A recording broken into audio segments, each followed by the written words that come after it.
Hi everyone. My name is Alexander Krizhanovsky. I'm CEO and founder of Tempest Technologies. And basically we do two types of development. The first one is we develop our own open source. Yeah? Definitely, yeah, absolutely. Better? Okay, cool. Thank you. First one is our open source product. It's Tempest W. Basically, it's a hybrid of HTTP accelerator and a firewall built into the Linux TCP/IP stack. The main focus of the product is performance and security, and the product is designed to fight against massive DDoS attacks. And we develop also proprietary modules around the open source engine. The primaries are volumetric DDoS mitigation based on XDP models and machine learning model to fight against web scraping bots. Also, we do custom projects for our clients, also in the area of high performance. For example, we contributed a lot into MariaDB and Percona servers.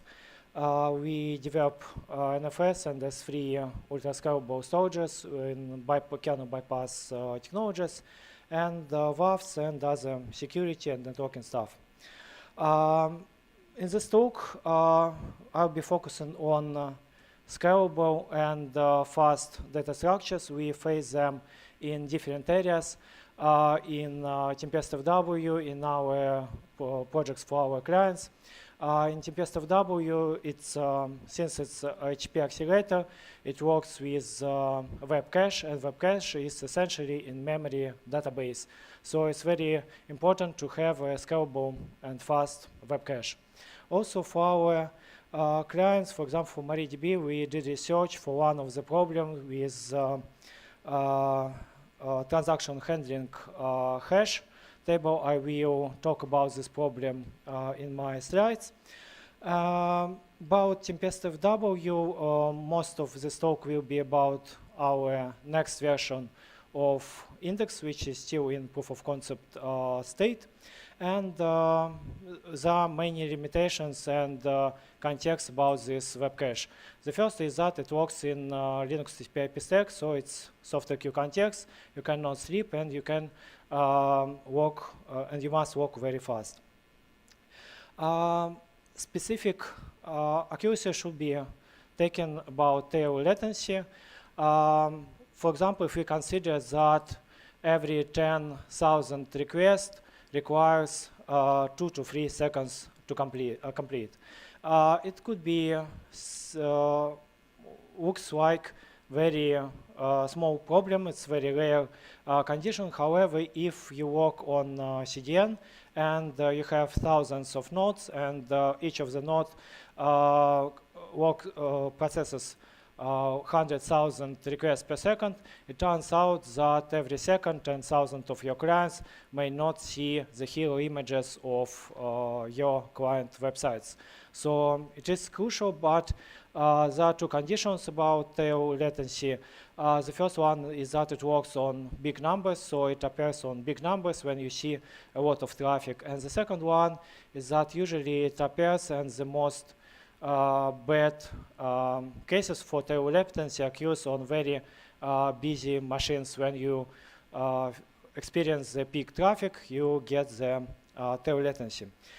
Speaking about the tail latency is important for this talk because data structures can contribute to tail latency. For example, if you do hash table rehashing and you do this under global lock, you definitely from time to time have a huge tail latency. Next, about data structures as a database. In our case, this is exactly our case. We work with shared data cache. There are approaches like Tarantul, when you have per CPU, per thread database shard, it doesn't work for us because we need a shared cache. Every CPU can process any request. We need a shared data structure. There are a lot of data, and if we would consider pure CPU shards, then we will need to resolve problem of proper load balancing, data movement among the CPU memories, and so on. So it's also not so easy problem to properly load balance among shards or solve the problem of shared data structure. Next thing is that we work for web cache. Web cache is mostly about data reads. There are a lot of insertions, especially when you just start. You have no data in your cache, and you also have a lot of insertions. Deletions typically happen on eviction when you're out of memory, and typically they can be not so efficient and not so frequent. As I said, Tempesta web cache and the in-memory database, it's Tempesta W, works in software queue context. It's essentially in-memory database, and we need some persistency. So if you have a planned shutdown of your web server, we can dump all the data to disk. But if some hard reset occurs, you lose the data. Some persistence is not a real durable database, but just some persistence. But the main things are about in memory. Next, we need to take care about duplicate cache entries. Web cache can store stale entries, so we have a duplicate keys inside the database. Next, we use the data structures not only for web cache, but also for other purposes, like filtration databases. For example, if we consider filtration databases, it could be just IPv4 addresses, 4 bytes, so you should be also efficient to store very small data items. And this interesting property is that large data like web entries, web objects, may have different sizes. From the other side, small objects like firewall rules or so on, fixed size. So we either have fixed size small objects or large, varying size objects. A couple of words about log-free, wait-free, and what it is about. In our case, we have a log-free algorithm. It means that the whole system does progress.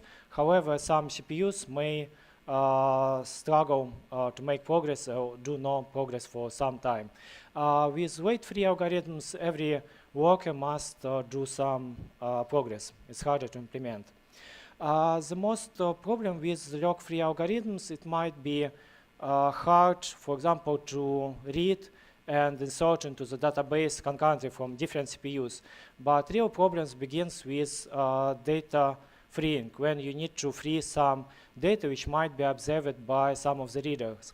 And there are several approaches well known. One of them is reference counters. For example, in C++, you can use shared pointer, and you take care about the references, and this on the data structure user responsibility. The next one is read copy update. It's a mechanism come from the Linux kernel. If you need to update some data, you make a copy, insert it, and wait for a grace period to make sure that no readers observe the old copy. And now you can free the data. Next one is hazard pointers. Bit different. You keep second helping pointer per CPU, and you can check the pointers. And also the dummy nodes. If you have data structure, you can introduce dummy nodes. The log-free release implementation with dummy nodes typically had node which is always preserved in the data structure and never remove it. And this dummy nodes helps to handle removals. Let's have a look a bit more details about all the approaches. The first one is hazard pointers. We do use hazard pointers in our implementation. The main thing is that I have a slide about the code example for hazard pointer, but now just the key concepts and pros and cons for the approach. Hazard pointer keeps secondary per CPU or per thread local pointer, name it as hazard pointers. Every CPU which reads the data must set hazard pointer equal to the pointer stored in the data structure, and when updater needs to update the data, it must check that all the hazard pointers are invalid on all the CPUs. And if they are invalid, we can go and remove the data. The bad thing about the approach is that, well, good thing is that we work with per CPU data. It's much better than basic reference counters like a shared pointer, right? But the bad thing is that reads aren't cheap at all. We still need to make some reference counting. Next thing is that if you think about using hazard pointer for data structure itself, for example, we try to implement a linked list using hazard pointers, and each of the list nodes must use a hazard pointer to another node. We might find that this protocol will be very sophisticated. So typically hazard pointers works only for data itself, not for data structures. And typically hazard pointers work when you have only one, maybe two hazard pointers per time for each of the CPUs. Next, about read copy update. The very nice thing is that this is the fastest what you can have for read side, because read size is almost absolutely no operation. In some kernel builds, it's absolutely for free. And the thing is only on updaters. You need to make a copy, insert it, and when you remove the data, you need to wait for a grace period while all the readers will see the next version of the data.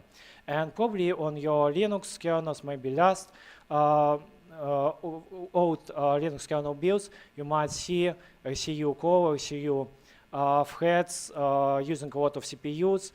This is the thing that CPU need to wait for grace period and remove the data at once for long time removals. Another thing is that readers must be very quick. Since we need to wait for grace period, all readers must be very quick. And it works good only if we have very small number of updates or removals.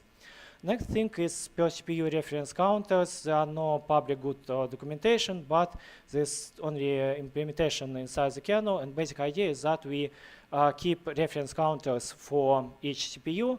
And once we need to update, we also collide to global counter. We move from per CPU counters to global and make operation with the counters. Not so good because we have to work with reference counters per CPU. It's slower than hazard pointers. From other side, updates is even worse than RCU.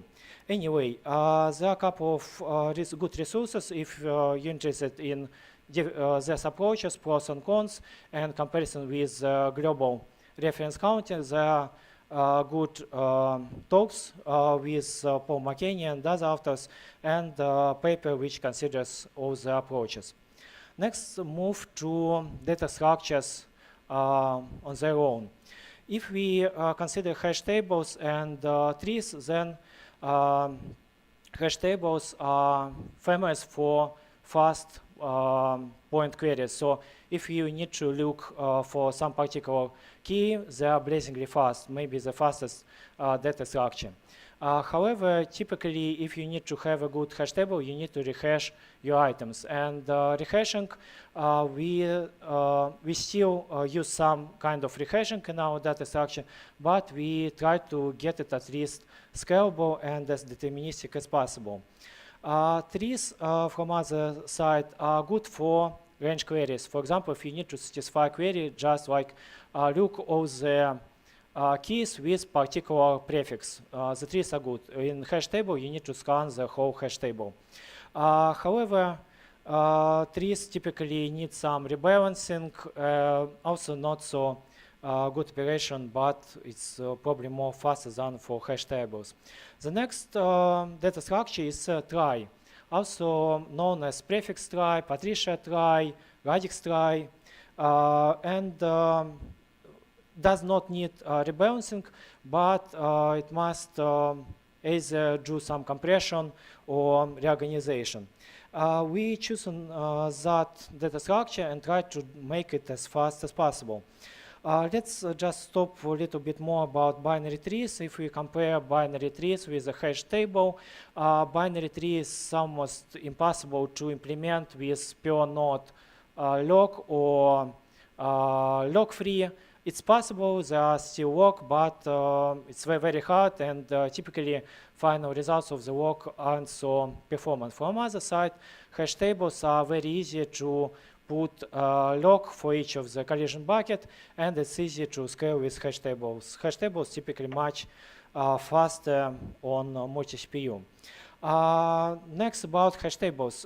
Hash tables, typically we can define two types of hash tables. Open addressing, when all the items are stored in the hash table itself, and we need to reorganize the hash tables on insertion and resolve collisions inside the hash table. Another opportunity is to keep hash table, maybe from time to time make it larger, but resolve collisions inside the buckets. The most naive implementation is just a linked list for each of the collision buckets. It's easier to implement with granular locking per logs, and amazing opportunity for hash tables with open addressing is to use single instruction multiple data acceleration. There was a talk from Google hash table where the guys implemented single instruction multiple data and can scan all the keys in the hash table using the vector instructions. It's very fast, but typically this hash table works only for single thread implementation, not about log-free or something like that. And has split order trees. That's the data structure example, which uses dummy nodes to help removals. The thing is that we, when we remove the node, we use dummy nodes. And as hash table grows, there are many more and more dummy nodes. And if you, for example, insert 1 billion items into the hash table, you have a lot of dummy nodes. And next, you remove all the billion nodes. And the empty hash table still has a lot of dummy nodes. And now, if you try to insert the next 1 billion items, you are very slow because of dummy nodes. So that was particularly the problem for MariaDB, which uses this approach. And another thing is that Intel thread building blocks library also has implementation of this type of hash tables. It's blazingly fast on lookup, on inserts, but very slow on removals. And moreover, you need to acquire global lock for removal. Next, about the trees and radix trees.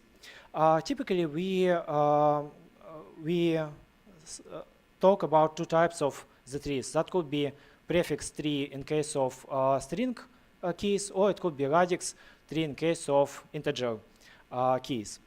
On the left is an example for prefix tree. If we store a lot of text strings, we can get the common prefixes and branch only when the prefix starts to different, and we get the tree. The radix tree is one of the most used implementation.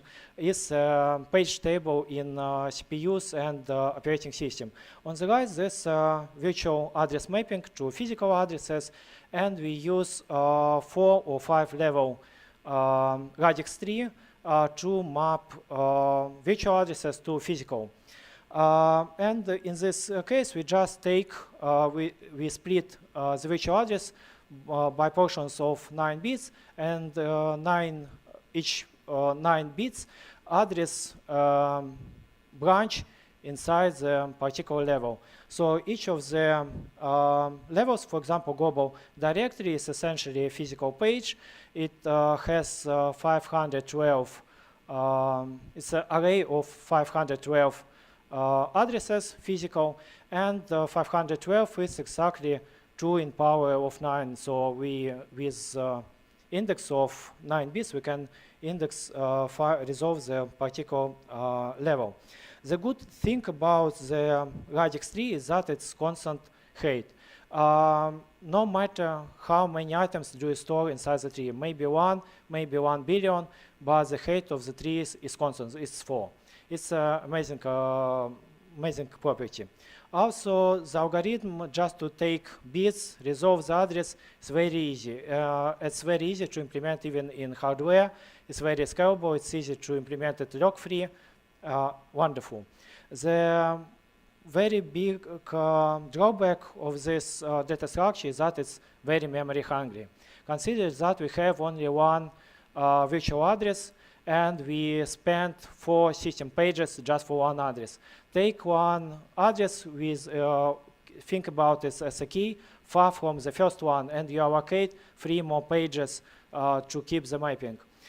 So this is why when you do malloc in your programs, operating system returns your addresses as closer to each other to provide spatial locality and improve memory usage by page table. With thinking about the memory greedy for page tables, are attempts to improve the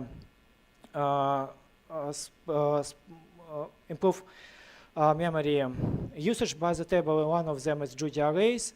They provide several compression techniques. Unfortunately, it's not cache conscious, hard to make concurrent in that particular case. And basically, if we think about radix tree, we can think about it as levels of hash tables. And each hash table resolves hash values for particular 9 bits of the key. So we can define the 4 hash functions which take different parts of the key. So this is very, very common with hash tables. Another attempt for path compressions, this for prefix trees was taken, for example, if we have arrays starting with the same prefix, there's no need to create index nodes for each of the characters. We can create only one node for slash, block, slash, and keep the tree smaller. Another opportunity to compress tries is a bursting tree. So the idea is that we start from very small root node with essentially again as just a basic hash table using the prefix of the key. And once we insert the first item, we allocate some collision bucket, very small one, and we start to insert items. For some period, we have a very efficient data structure, just one small hash table, small buckets, and when collision happens in a bucket, we insert a new index node for the appropriate index and use another part of the key for the second level of the index.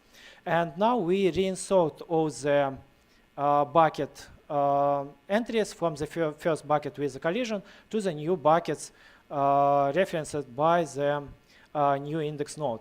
This is very similar to rehashing in hash tables, right? The big difference is that in this case, we have, if we use big enough root node, we much faster at the beginning when we supposed to have a lot of collisions. And in each of this bucket, we have collisions in parallel. So we have reorganization of collision buckets in parallel. So this is much better than to rehash the whole table. And another thing is that so far we've been talking about radix tree, whether for integer keys, fixed size keys, or for text keys, it's prefix trees.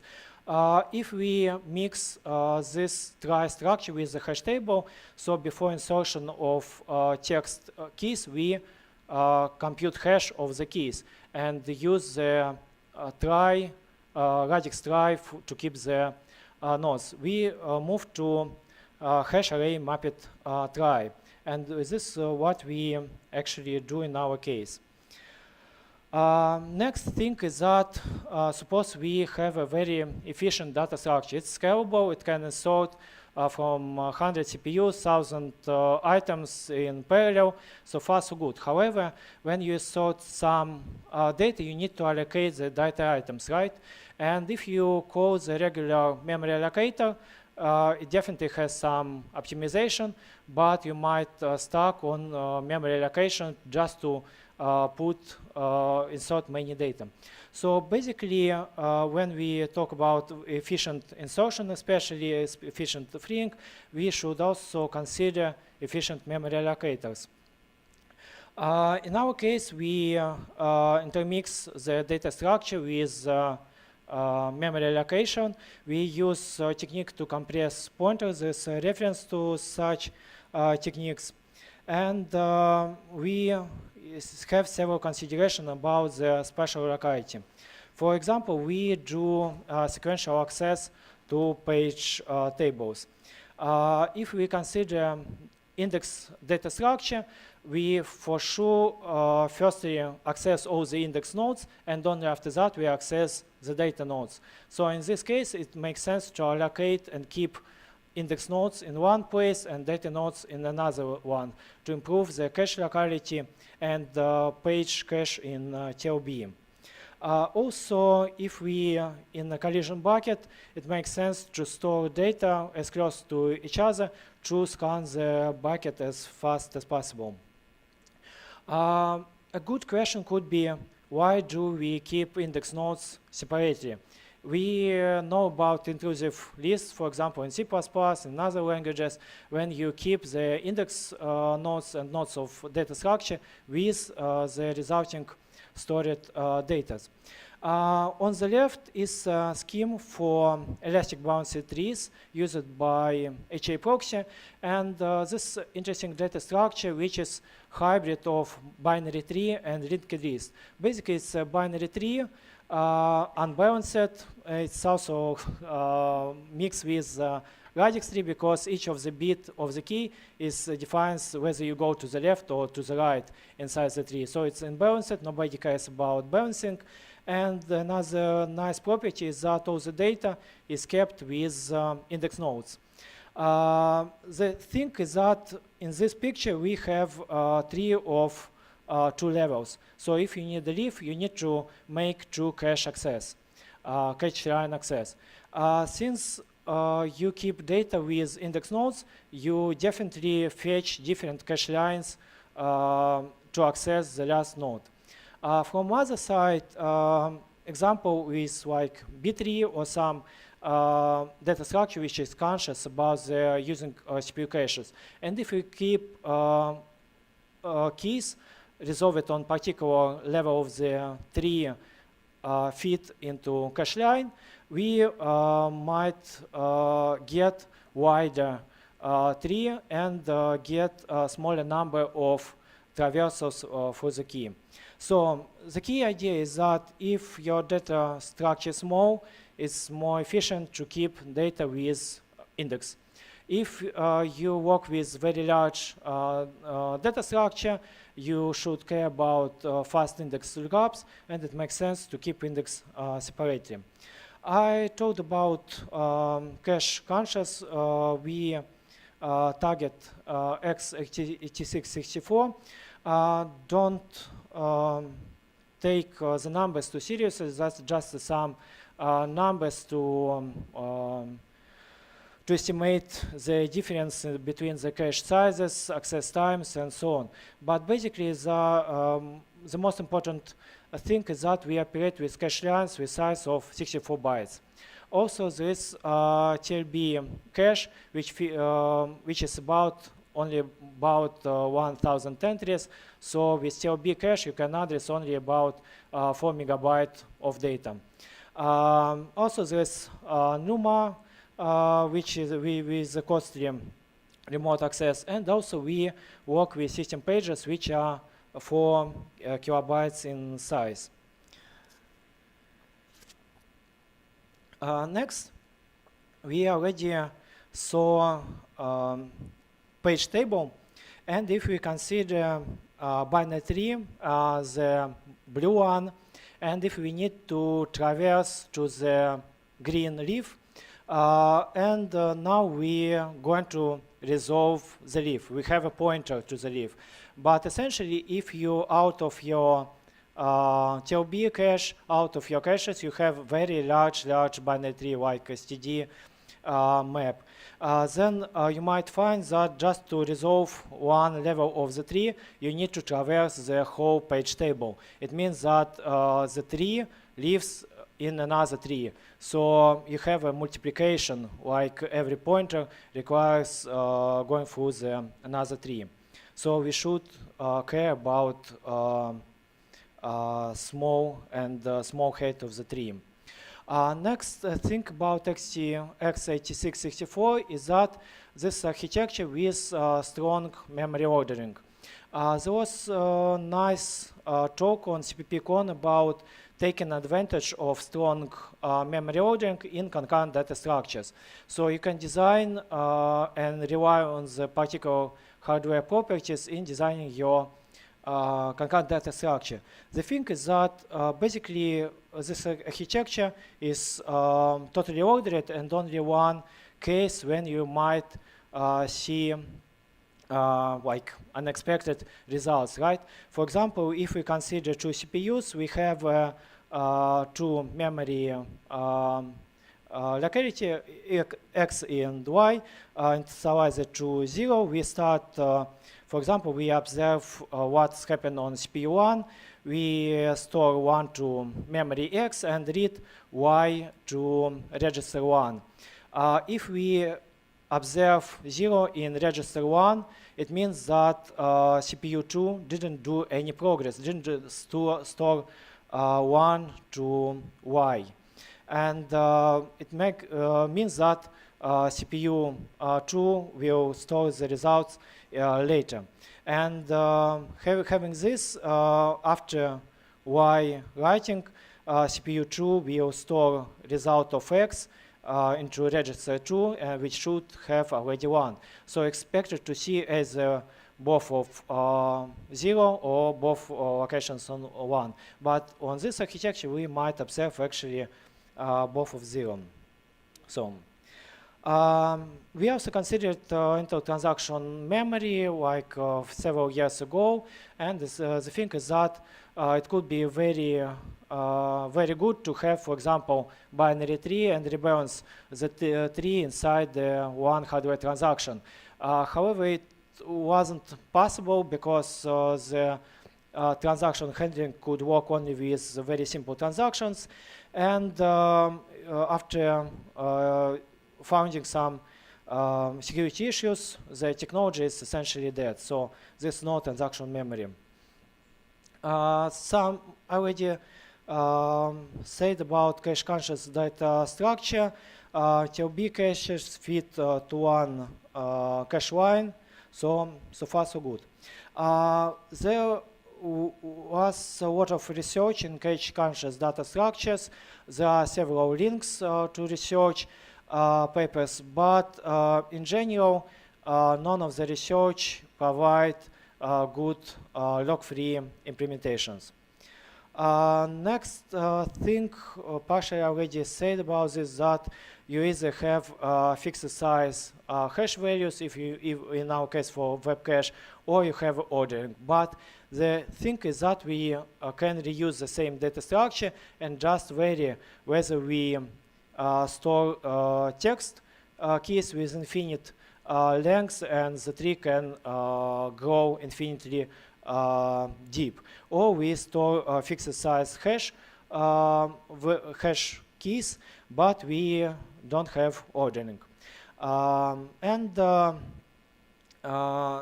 thing is that we work with real data, which comes to us from real life clients, and means that we cannot use perfect hashing because we don't know keys distribution up front.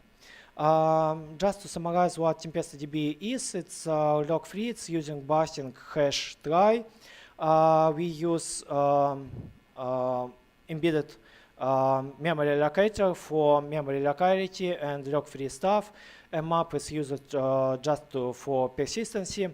Partially, we use read copy updates, so we do copy internal nodes on updates, and we use hazard pointers to work with removals. And the thing about pointers stability. Well, if we have a collision bucket and consider that we have a small data record stored in data structure, it makes sense to keep the data right in collision bucket. For example, if it's IPv4 address, it's even cheaper to copy the IP address rather than to return pointer for the from the data structure lookup. From the other side, if we work with very large stored data, we need to keep pointers. And if you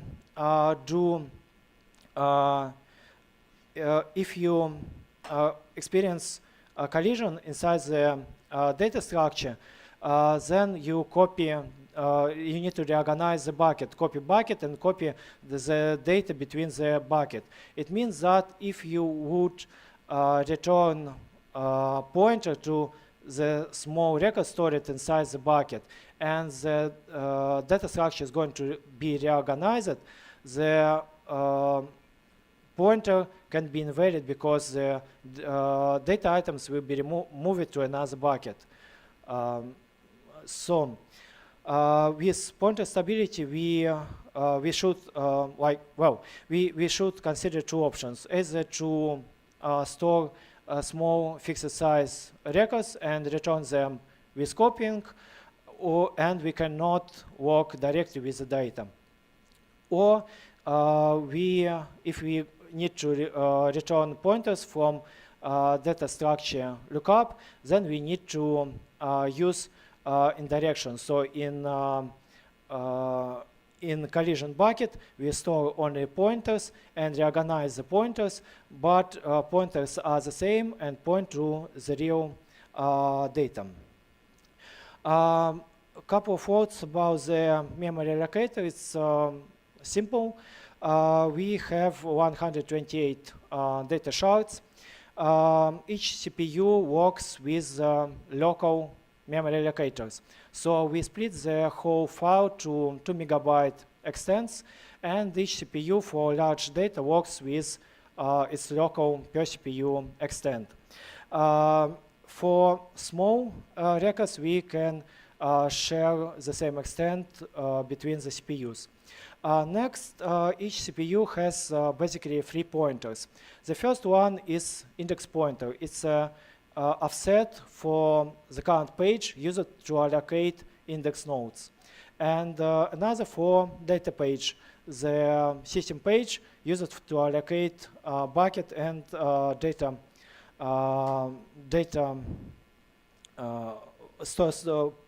memory for stored data. The free list is when we reclaim bucket or stored data, we put it to free list. It's just a linked list per CPU. We use the linked list nodes right inside the item. So it's also per CPU. So basically, all the CPU work with, in most of the time, with local data, and only when extent is exceeded, we need to allocate a new extent, and now we have some contention. Let's consider how the tree is organized. Consider that we have a root node with 16 items, and we use 4 bits from the key. We have a string foo, which was hashed. We have a hash value of 64 bits. We use last 4 bits as an index in the array of 16 offsets. 16 offsets of and each offset is 4 bytes. And now we have exactly 64 bytes. So each index node is exactly one cache line. Next, with each of the offset, we reserve 1 bit as a flag, whether the current index node is the last one, and it means that the current offset in this current offset points to the data node, or it's points to the index node, another one. So this is why we get 128 gigabyte limits. It's just 31 bit offset, and offset defines index of 64 bytes within our memory allocator.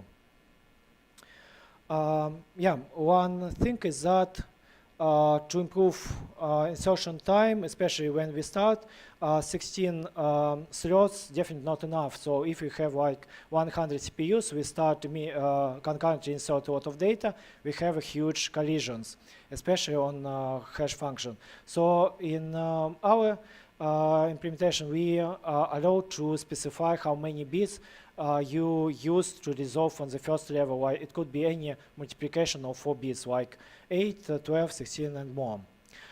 Next, we have each collision bucket has a header.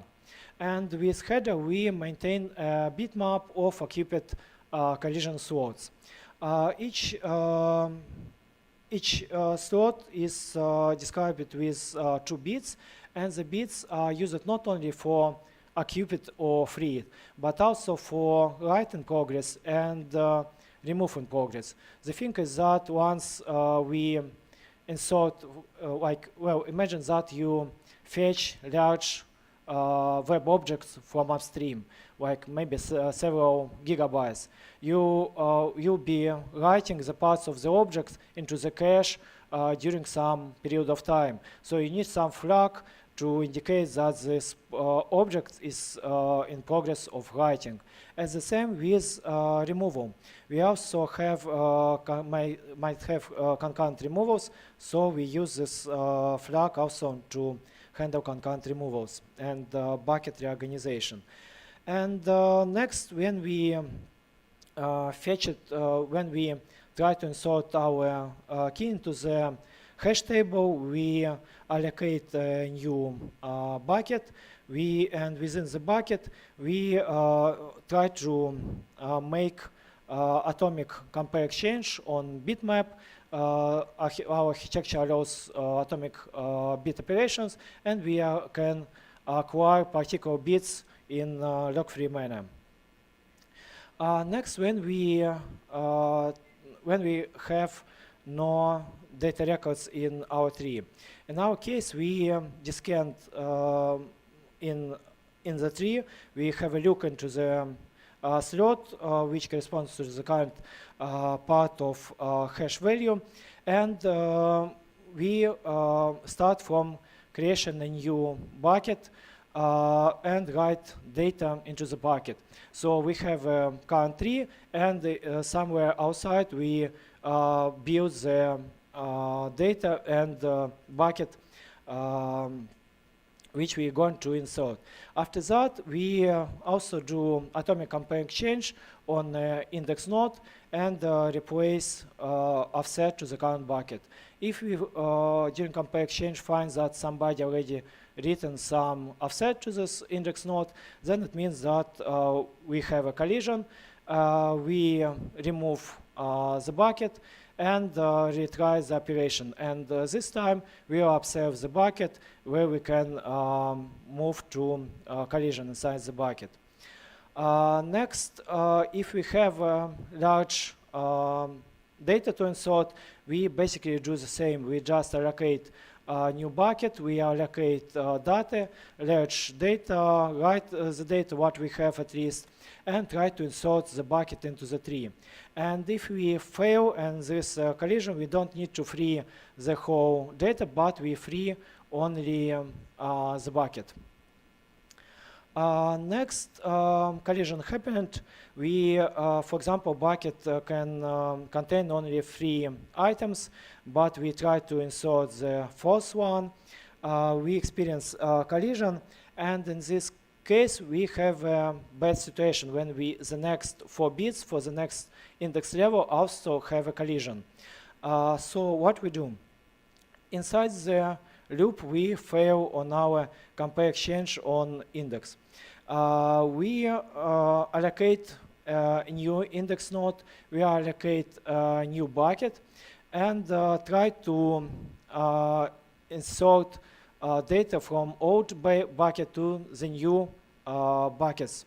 And now we really build one level of index tree, separate maybe more trees, buckets, and data. So essentially, we build a whole subtree outside of the main tree, which is observed by current readers and other updaters. Once we are done with insertion, we think that at the moment we have no any insertions inside the bucket. And now we try to compare and exchange the collision map inside in old bucket with a new bucket which we got from reservation. For example, several records were moved from one bucket to another. If we find that we see the same collision map as we saw before starting to build the new subtree, we're good and we can replace. If we found that the bucket has changed, we just drop all the buckets and retry the operation. It's costly, but it's concurrent. So as we saw, we mix copying. We extensively copy data, index nodes, buckets, and data. And this was some kind of CU approach. But for removal, we use hazard pointers. The thing is that we return, when we provide API for this data structure, we return not the final record which we found in data structure, but we return the whole bucket. The reason for this is that we have no idea about the semantics of stored data. We have no access to the keys.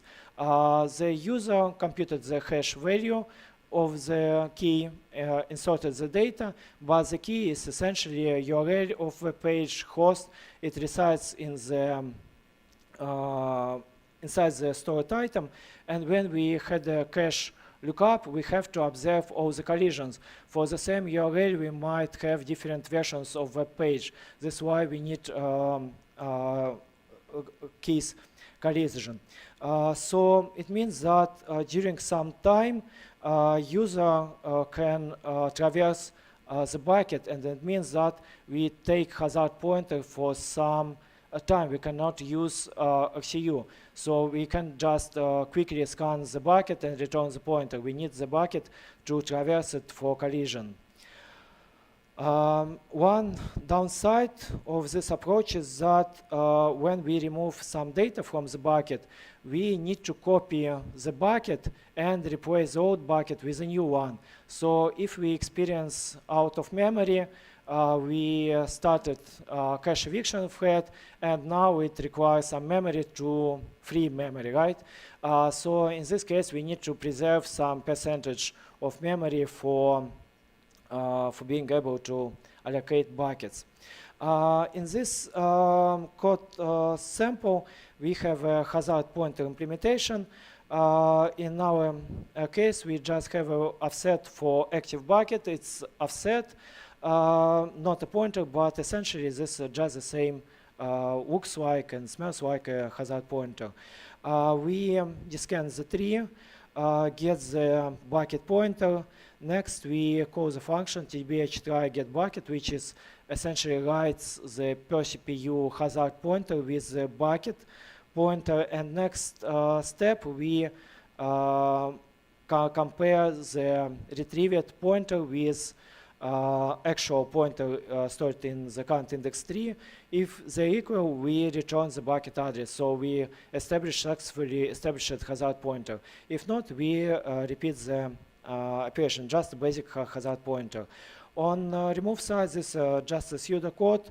We copy bucket, we do components exchange with collision map, and we need to traverse all the per CPU hazard pointers, active buckets, to see that whether there is no CPU observing the bucket pointer which we're going to delete. If we don't see the bucket, we already exchanged, places the new bucket pointer into the index, publishes it, and now if we traverse all the CPUs and don't see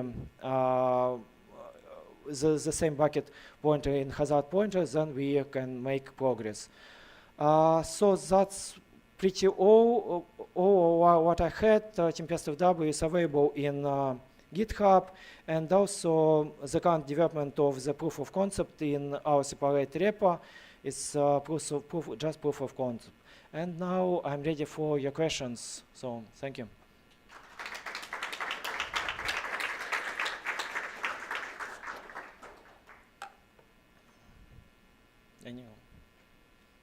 Yeah. Do you have any problems with data skew with your keys?